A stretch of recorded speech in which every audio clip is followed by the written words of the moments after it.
Hopefully, one of the things you learned as a kid was not to pass judgment too easy. Don't make generalizations, all that good stuff. Bad stuff. Sorry, I'm still learning myself. So when you look at someone, try to keep an open mind. Don't look at someone and think, oh, I got an idea of what they're about. But we are human. So we do that. We do look at things, and then immediately, even though we try to stop ourselves, we have thoughts. The real challenge is, what do you do with the thoughts, right? We all have the thoughts, but then what you do with them, that's the inflection point. That is when you pick a different reality that you want to live, right? In a moment of judgment, that's when you become Doctor Strange and you see all the infinite 3 million possibilities, and you have to make a decision, and whatever that decision is, it will chart you a new path, my friend. I mean, I don't know if we're there yet. Sorry if I just said the F word there. Friend. I don't know if we're there yet, so apologies. I don't want to take things too fast, But when you see someone or something, immediately you have a thought. But what you do with that thought, that is what makes a man a human. Just act like that made sense and it was deep and profound. But I even do this with things, right? Like ice cream. When I go to Baskin Robbins, they got those 31 flavors. I gotta, do my due diligence. I'm gonna look at all the flavors, read the little descriptions, and I'm gonna be like, all right, which one of these do I want, right? By nature, picking ice cream is judgment because you're trying to judge which is the best flavor to get. And so you have to do it. You have to go through all the flavors. I mean, you don't have to. I know a lot of people that just go in there and they're like, can I just do vanilla? And they're like, yeah. Why'd you come here though, right? You could have gone anywhere. Why'd you come? I mean, we're the place with the things. Why would you not get one of the things? Yeah, whatever. Put the scoop in the cup, bro. It's like going to the Jelly Belly factory and getting the fucking original jelly bean. God, what's the original jelly bean? You're probably thinking to yourself, is there an original No, there's not. There's no like basic jelly bean, but they probably make it, right? Like a flavorless jelly bean. And it would just be like gum. It'd be like a little chewy Tic Tac. Even Tic Tacs are like minty and orange flavored, right? So that's even wrong. Anyways, when I go to a Baskin Robbins, I have to place judgment. And already I know I have a generalization in my head. I'm not going to swing over to the sherbet area, right? You ever been to a Baskin Robbins? They have like the normal section and then the weird fucking freaks in the back, Even the portion of the display that they're in, it's kind of curved and weird. They really make you go out of your way to be like, are you sure you want to go over there? You don't naturally go there. With the sherbet section of a Baskin Robbins, there's no feng shui. You don't just end there. Absolutely no flow in that building if you end up in the sherbet section. Because if you're there, you're not in tune with things. There I go, passing judgment. Generalizations again. I'm sorry. I'm still learning. I'm very young. You have to remember that. But I don't venture over to the sherbet section. I know they have other flavors, right? They always have this one like baseball themed flavor over there. But I don't like what sherbet is about. I'll take that back. I like sherbet in the right setting. In a house of ice cream, such as Baskin Robbins, I don't like that they're there. It feels duplicitous in nature. I don't like how there seems like they're trying to pull a fast one over me. I'm here for ice cream. Don't introduce sherbet, right? Like if a place is advertised as a pizza place, don't also have Italian food, right? Advertise yourself as an Italian place and then have pizza and Italian food. I mean, it's all Italian, but you know what I'm saying? I get that sherbet might fall into the ice cream family, but they're adopted, And when I see ice cream, I'm not going in there thinking, I might walk out of here with some sherbet. I remember there's a example that a friend of mine's brother gave back in high school, and I always quote him, Because as a high schooler, what do you talk about, right? Dumb shit. So something we would always talk about is a hot dog a sandwich? And I remember we would go back and forth for weeks on it, and then one of my friend's brothers came through. We asked him, we were all on Discord, and we were like, hey, guy, get your brother to come in here and answer a question. And then we posed the question to him, and we said, is a hot dog a sandwich? And he said yes. And already he's divided the room, right? How quick he was with his answer. But he said, yes, a hot dog is a sandwich. However, here's where there's intrigue. He said, however, if you said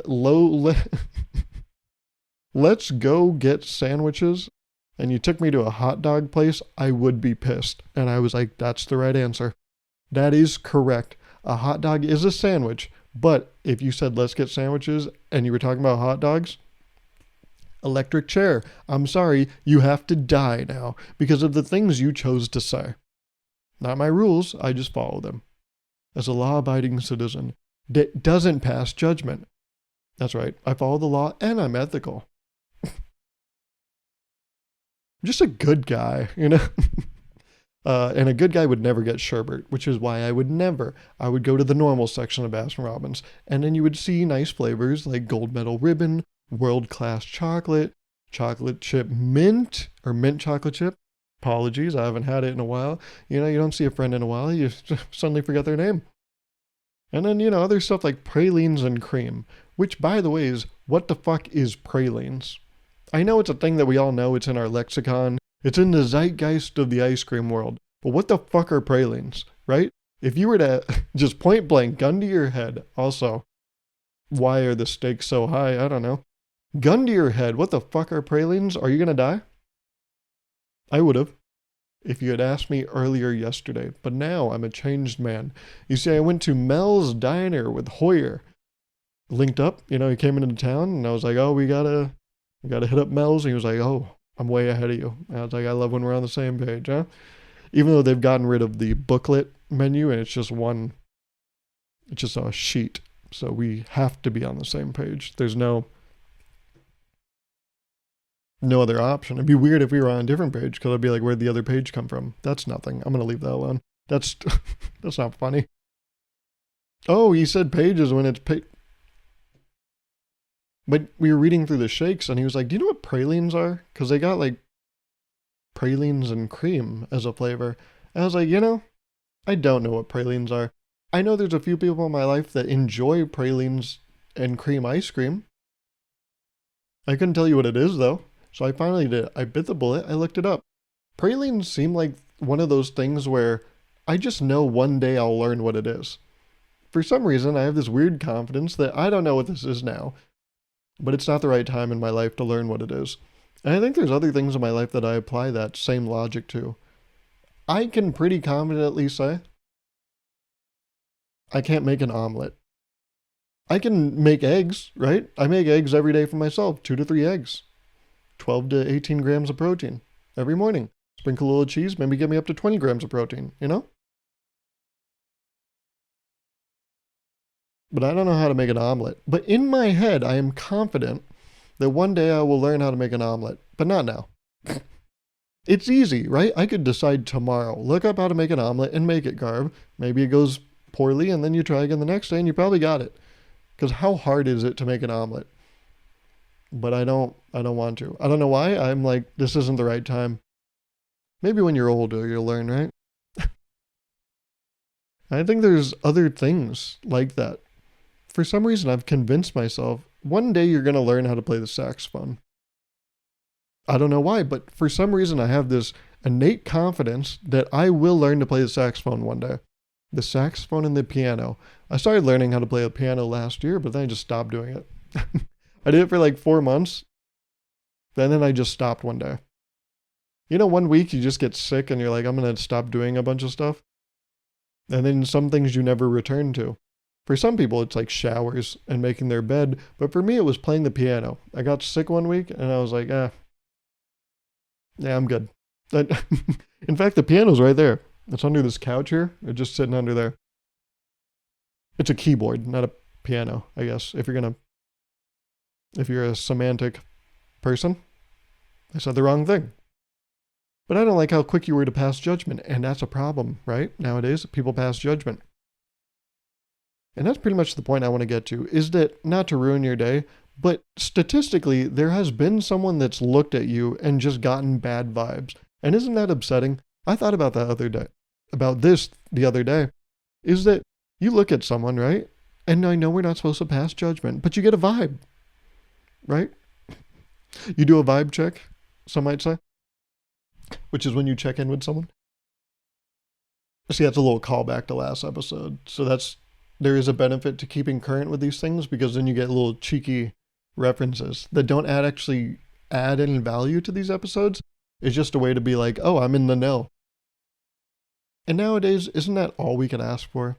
Is just being part of something bigger. All right. I probably just gave you bad vibes, but you already know that because you know me now, right? You've heard enough of me talking to know that, ooh, spooky bad vibes. No, I don't know what vibes I give off. I've been told they're fine. That's not. I just made that up. And no one's telling me what my vibes are because that's not a thing you do. You're never having a conversation with friends being like, hey, you know what vibes you give off? And then you tell them. Because if they're not good, why bring it up? And if they are good, why bring it up? There's no point to tell your friend what vibes they have. Unless they try out like a new outfit and then you say, ooh, you're giving these vibes. And then that's nice because it reaffirms their choice. You know, they don't feel too confident. They're like trying out a hat for the first time. And you let them know that, hey, I see you. And this is a safe space. You can wear that hat. All right. You can cover your head, but don't cover your true self. All right, champ? You know? Whew. All right. But yeah, statistically, just based on people, right? There's been someone that looks at you and is like, I get bad vibes about that person. Because you ever talk with your friends, right? You intermingle different friend groups, and then you talk to your friends and you're like, oh, what'd you think of this person, right? And then sometimes, you know, some people, they offer their real opinion, which you're never supposed to do, right? This is one of those instances where you're just supposed to say, oh, they're all lovely. And then you keep all your true thoughts inside yourself. It's like an extension of the, oh, how's it going? Just say good. Oh, how'd you like my friend? They're awesome. They're great. Don't tell people how you actually feel. Because like I said, a true friend will only feed into your delusions. They never tell you the truth. People took a lot of issue with that, by the way, is me saying that. Well, that's okay, because I'll never be able to explain what I mean to those people. I can't, you either get it or you don't. Of course, I don't feed into, I don't need to rehash that whole episode, but you never tell your friends your true thoughts of their friends, because what are you doing? You're just inciting a civil war. What's the point? Why are you doing that, Iron Man? Huh? Cap? Bucky? What you doing there, champ?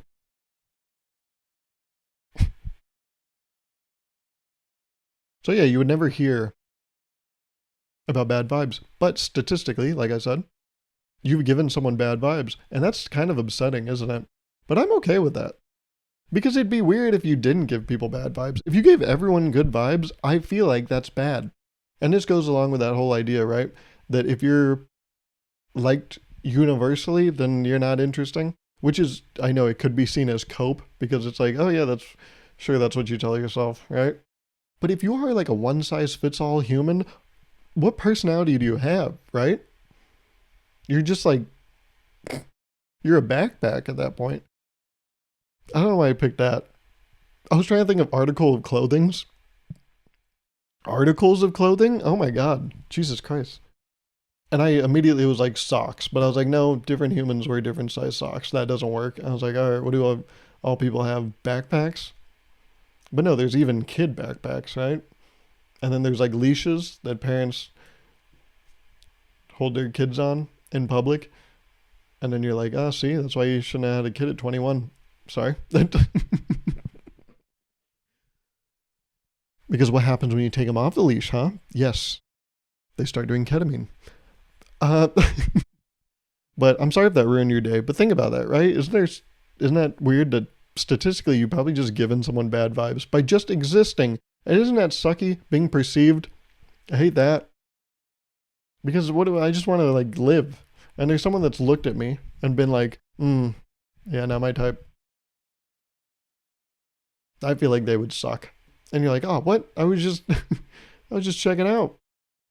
I was just getting brownies because I was feeling that this day. But that's my cross to bear, right? Being perceived.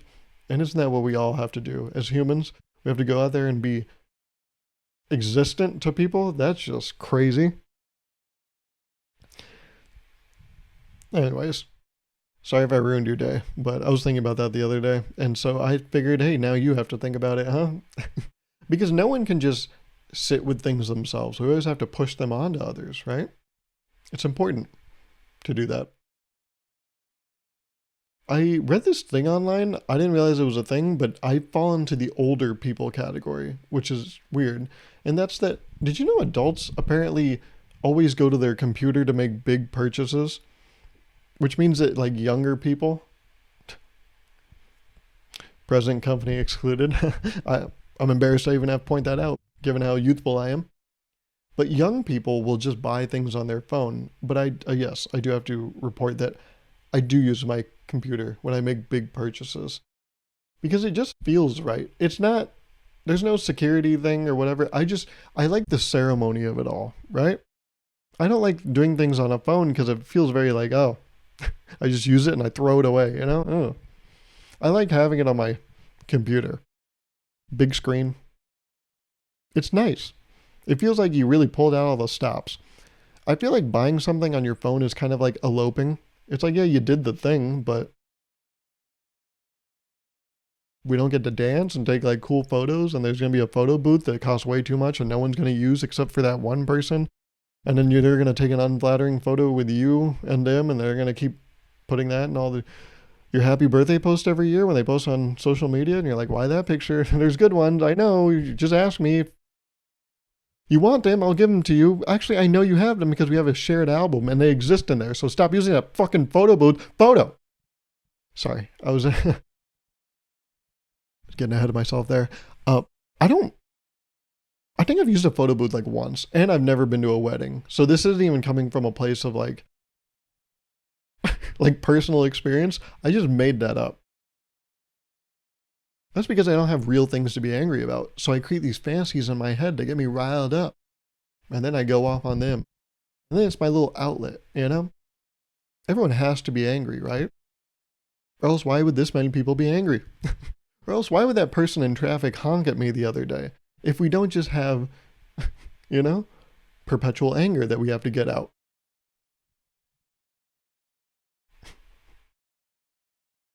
But yeah, apparently adults use computers for big purchases, and I do too.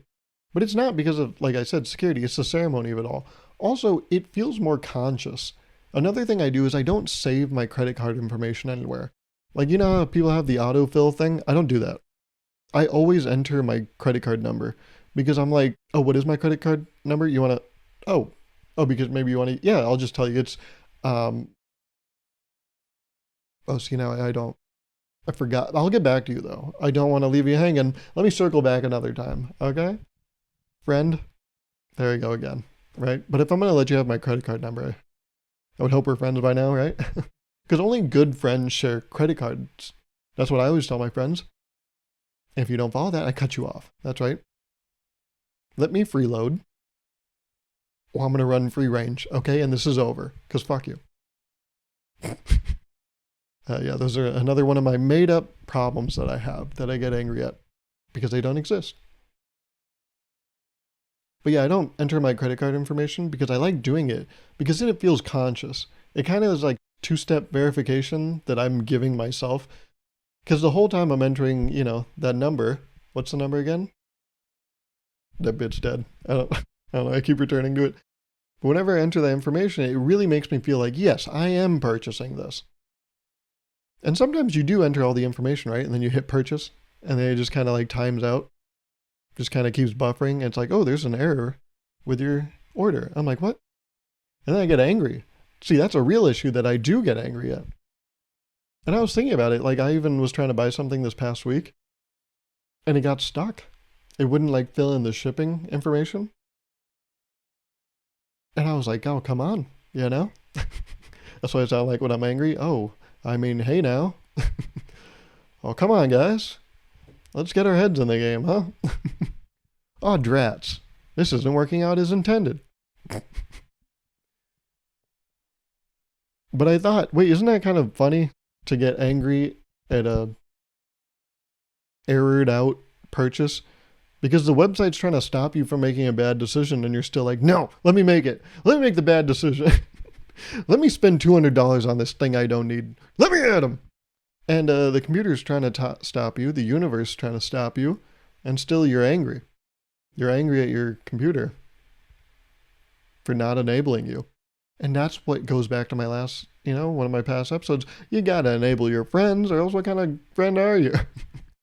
If you don't enable your friends, you're like a online checkout that glitches out, right? No one likes that. They just get angry. They're like, let me spend my money. Fuck you. This is why I'm not going to hang out with you anymore. But it is kind of counterintuitive, right? Computers glitching out, and you're like, come on. It's like having a friend that you have to contact every time you want to do heroin. And they're like, I'm not going to let you. And you're like, oh, you fucking suck.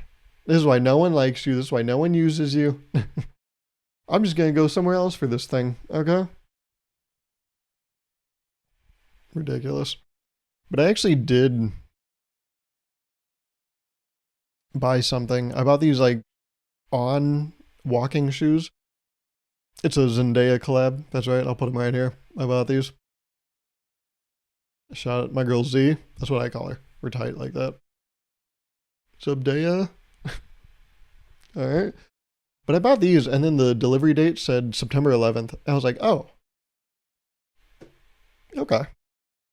I mean, not that there's anything wrong with that. I just, all right, I'll expect them that day. And there's nothing about that day. It's just a day. What is it? It's a Wednesday? That's good. Hump day. I did think about this. This is like a bit I thought about. A guy being uncomfortable about a September 11th delivery date. Like, imagine doing a purchase in person and they're like, yeah, so we'll just deliver it to you on September 11th. Oh, okay. Yeah. Or later, if it needs to be later. There's no impact of that day on the delivery. He just feels uncomfortable doing something self-indulgent, like getting a purchase he made on that day. So he's like, yeah, I mean, take as long as you want. It doesn't have to come on that day. No rush. I picked the no rush option. That's good. Yeah, because again, there's no rush. And if it comes earlier, it comes earlier. Like if the 10th works better for you, that works for me. We're not set on the 11th, really. Not that there's anything wrong with that day. I mean, right? It's just a day. And the salesperson does not understand the internal quandary that person's going through. I don't know what quandary means, but it sounded right. And then they just restate the information. Yeah, so your delivery should be available on September 11th. Okay, don't forget it. And he's like, no, and I wouldn't, because why would I? It's a significant, it's not a significant, well, it is a significant, I don't know what to say here. So yeah, that's a bit I thought about. I don't know if it's funny, but when I think about those things, I write them down. I'm like, maybe this will come in handy one day. And I'm like, how could it? So yeah, think about that. The guy that's uncomfortable with a September 11th delivery date. So he just talks himself into a hole.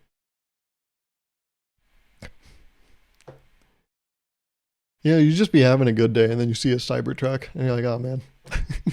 I think that's a tweet I saw, so that's not something I came up with, but it's true. When I read that tweet, I did resonate with it because I'll just be on the road and then I see those and I'm like, especially when they do some modification to it, then you're like, oh man, it was super conscious. So conscious of a decision that it almost seems brainless. Like I saw a white Cybertruck this week. What are you doing? Like, if you have money, aren't we like in a recession or something? I don't know. But isn't the economy kind of like fucked right now? Like everything is expensive. No one has money. Why do I see a white Cybertruck? That shouldn't be allowed. Are you telling me then that if we get to a point of thriving, then I'm going to see more of that? Because if that's what we're doing at the bottom, where do we go from here? But yeah, every time I see a Cybertruck, it's not good. Like internally, I feel bad. It's like seeing a car crash, but no cars crashed. It's just an unpleasant sight. And it's being done to everyone on the road. And that's the thing. Just like a car crash, we all kind of have to sneak a peek. There's nothing that does for us, right? When we see the Cybertruck, when we see a car crash, looking at it doesn't do anything for anyone. You're just like, oh, yep, okay, so that is that. But it slows down traffic. We all have to turn our necks. If I don't stretch before I drive, I might pull a muscle, Then I get to where I'm going. Let's say I'm going to the dentist. I turn my neck. Ooh, pull a muscle. Now I got a vein that's throbbing. They're like, sir, are you okay? Are you angry this morning? Because you got a vein popping out of your neck. It's just a hazard to all Cybertrucks. I don't like the energy they put in the world. It is mischievous. It is sinister. It's spooky. I don't like it. It seems like there's something wrong. And what's weird about a Cybertruck is they're expensive, right? Like, I don't know how much they cost, but they're like at least 70K probably. That's such a conscious decision. Like, you get a normal, like, efficient car for maybe like 15 to 30K. Why would you go out of your way to spend double on that to fucking get an eyesore? It's like art, right? Like bad art. You ever go to a museum and you see something that makes no fucking sense, but it has this crazy price tag, and you're like, oh, okay. So someone's really like attached some value to this that makes it that price. But the problem is, those are like creatives, artistic people. Anyone that owns a Cybertruck is not creative enough to put an artistic spin on buying that fucking block of metal. So then what's the rationale? Why do people buy Cybertrucks? The people that the Cybertruck appeals to, there has to be other cars on the market that would appeal to them. Also, doesn't it seem like a weird, like, juxtaposition or, like, paradox, actually? It's kind of like what do you call it? Jumbo shrimp? That's a paradox, right? An oxymoron. A Cybertruck is an oxymoron because the people that drive it probably hated electric cars like 5 years ago. And now they're all driving around those things like there's no issue. It's like, didn't you just say... I'm pretty sure I saw you curse out a Prius driver like 2 years ago. And now you're doing this? Same person? Hey, is this you? What the fuck? But they make an exception because they're like, no, it's cool. It's cool because it's like sharp. I'm not sharp, but the car is sharp. And I painted it white. Also, who is painting Cybertrucks white? Why is there someone... You know what my problem is? The problem with a Cybertruck and painting it a color is that there are so many steps you have to go through to get to that point.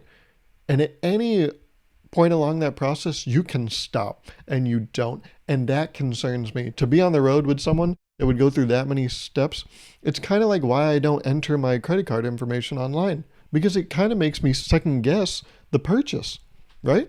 As I'm entering those 16 wacky numbers and the 3 ones on the back, the whole time I'm thinking, do I need this? At any point I can pull out, right? But if I just have it entered, then I can just be like, oh no, just buy it. And it doesn't even feel like the money's leaving my pocket. But with a Cybertruck, there are so many steps. Like, to buy a car, you have to do so much paperwork. And so to know that at the end of all this paperwork and this money leaving my pocket, I'm going to end up with a Cybertruck. How do you do that? The person that would do that scares the fuck out of me. They are the killer. And I know that for a fact. Speaking of money, you feel like not leaving your pocket. I was talking to a friend about this recently, and I agree. They made this point, and I was like, oh yes. When you pay for something in cash, it's free. Because the money's left your account. So it's like it's not even yours.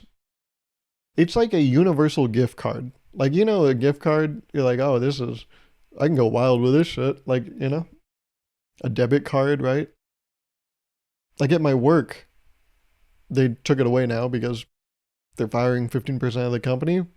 But you have this thing usually, like if you get acknowledged by another person, they give you what's called kudos, and it's like $25. Sometimes if you really do a great job, they'll give you $50. And it all goes on this little debit card. And the money on that card to me is like, oh, I can just burn that whenever I want. I haven't. I've been saving it. I don't know for what. But in my head, I'm like, oh, but that's not really... That's like an extra thing. That's like a free whatever amount of money is on that thing that I can just spend whenever I want. But I don't have to like budget that in, right? Because it's free. And I think cash is the same way.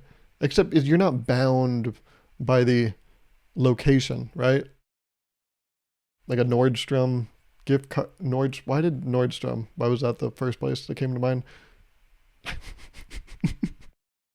I was even thinking of Barnes and Noble, and my mind was like, you should say Nordstrom. I was like, all right, say less, I'll do it. And then I did. It sent it out. See, that's why it's important for me not to have judgment or generalizations, because there's a very weak filter. It just comes out. That's why I just have to lobotomize myself, and then I won't have judgment, and then I'll never say anything bad. And then I'll be universally liked, which is the goal in life, I think. To be a one size fits all. In life, aim to be a dad cap. That's what I always say. Nope, I was going to take that in a weird direction, and I'm glad I stopped myself. Hey, that filter, it's weak, but it's still there. But do you feel that way? Do you feel that cash is basically just free money? Or it's not even money. It's just like, I can, anything I buy with it is free. I agree with that. And make sure you comment that down below. And I read all your guys' comments, appreciate the comments. And one thing that got brought up last week, I talked about like, oh, do you think anyone uses this as background noise? And a couple of you did comment, like when you listen to this. I know we got listen while drawing, we got listen while doing photography. Let me know, other people, when do you listen to this podcast? Like, are you doing something? Or are you like locked in? Am I talking like straight to someone right now? Hello? I know we're about 40 minutes in, or 35 minutes in, but just the idea that you're perceiving me right now is stop looking at me. Jesus fucking Christ. Put those fucking eyes away, man. Jesus. God, take a picture, it'll last longer, bozo. All right. But let me know, what do you do when you listen to this podcast? Are you just locked in? Am I on the background? I'm curious. Like now that I've heard two things, I've gotten to see behind the curtain a little bit. I'm run amok with curiosity, and I would love for you to satiate that. Probably won't now that I phrased it like that. What the fuck was that, Gauruv? Why'd you say it like that? You're scaring everyone away. But hopefully I didn't scare you away, because this has been another episode, and I hope you enjoyed. Make sure you like. Got to get likes. We got to get comments. Okay, we can only got to boost this thing up. But for at least my part, I've done my part. Filmed the episode, edited it, put it out. Now I need you to like and comment, and I will see you next week and talk at you next week. Okay? Bye.